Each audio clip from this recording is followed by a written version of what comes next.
Pansit ano?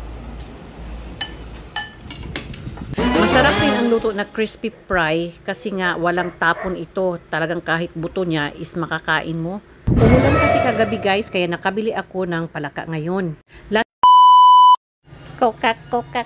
Exotic food na naman tayo guys for today's video. Pasintabi na lang po no sa mga hindi kumakain ng palaka. Dahil para sa akin ay isa ito sa pinakagusto at pinakapaborito kong exotic food. Very yummy for me.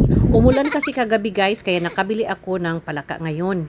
Last week kasi hindi ako bumili ng binta nila kasi yung nalinisan na ang bininta nila ay ayoko yung ganun. Gusto ko yung ako ang maglilinis at siguradong buhay na buhay pa yung palaka na binili ko.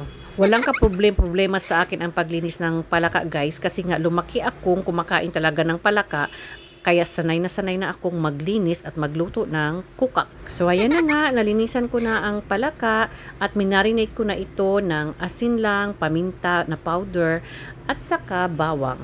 Adobuhin ko sana ito kaya lang ang request ng dalawa kong anak ay crispy fry lang daw. Dahil sa palangging at palanggong ko silang dalawa, kaya the request is my command. Itong prito-prito na pagluto guys, ito talaga ang sa pinakaayaw kong klase na pagluluto kasi nga dahil nagtatalsikan yung mga mantika. At medyo may katagalan ang pagluluto kasi nga hindi mo sila mauubos na ilagay sa isang kalaha. Dahil nga bumubukaka sila. Tingnan nyo, yung mga legs bumubukaka.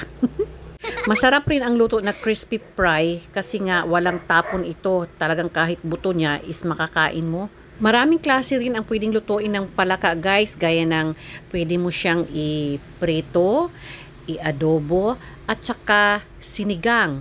Yes, pwede yan mga guys. At saka pwede rin lutuin ang palaka na mayroon pang balat.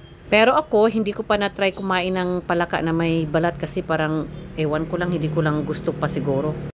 Wala namang masama na may balat or walang balat yung palaka, nasa sanayan lang yan siya. At ang pinaka-importante sa lahat guys, ay ang paglilinis mo ng palaka. Dapat malinis na malinis talaga.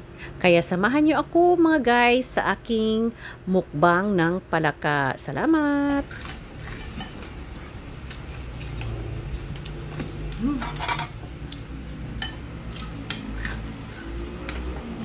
Pansit ano?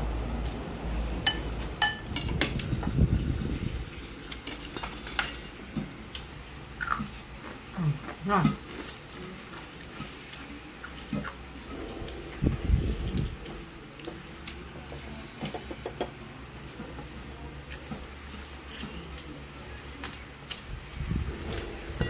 Ayun.